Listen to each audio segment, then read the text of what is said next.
Hello friends and welcome to my first video of 2021. It has been an interesting 18 days so far, but we're going to talk about games because games are happier. So let's talk about the Star Wars news. It was recently announced that EA has lost their exclusivity deal with the Star Wars franchise.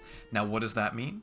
You'll still be seeing Star Wars games come out from under the EA umbrella, however, many more studios can now take a crack at developing a game backed by the monster IP that is Star Wars. Now, EA has been met with plenty of controversy surrounding how they handled the usage of the Star Wars IP, from lackluster games to insane amounts of microtransactions to that one really famous Reddit PR moment, something about pride and accomplishment, if that rings a bell.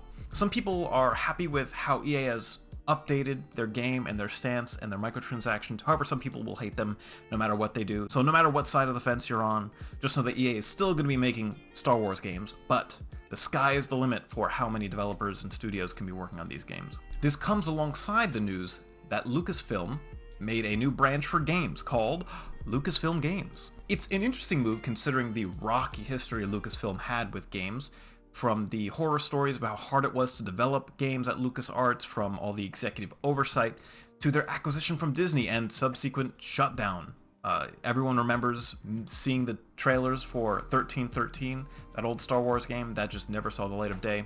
And even in 2019, the then CEO of Disney, Bob Iger, stated in an investor call, "We're good at making movies and television shows and theme parks and cruise ships and the like. We've just never managed to demonstrate much skill in the publishing side of games."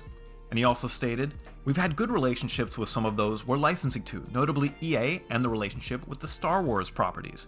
And we're probably going to stay on that side of the business and put our capital elsewhere." This was in 2019. Since then, early last year, Bob Iger stepped down as CEO, and this transition might be the driving force behind the launch of Lucasfilm Games. So the other big announcement that everyone is talking about right now is that Ubisoft and Lucasfilm Games are partnering up to develop an open-world, story-driven Star Wars title. Specifically from Ubisoft, we're looking at massive entertainment that is leading the development.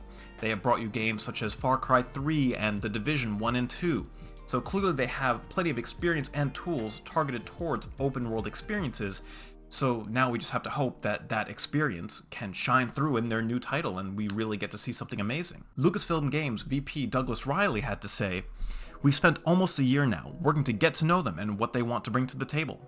So this has clearly been in planning for quite some time, which makes me wonder how far along the project might be. So I took a quick look at the Massive Entertainment careers page, and I saw that almost a majority of the positions on that page were for senior positions, namely senior concept artist as well as senior storyboard artist, which tells me that they're still in the early pre-production phases. Typically in the earlier phases of development, you'll see mostly senior positions, you'll see storyboard, you'll see concept art and stuff like that, and if it was in full production, we'd be seeing much more openings on that page. So it's clearly still a year or more out until we start seeing some gameplay. What do you think about that? Are you happy to see more studios other than EA that are able to work on the Star Wars franchise? Let me know in the comments down below, and as always, happy gaming.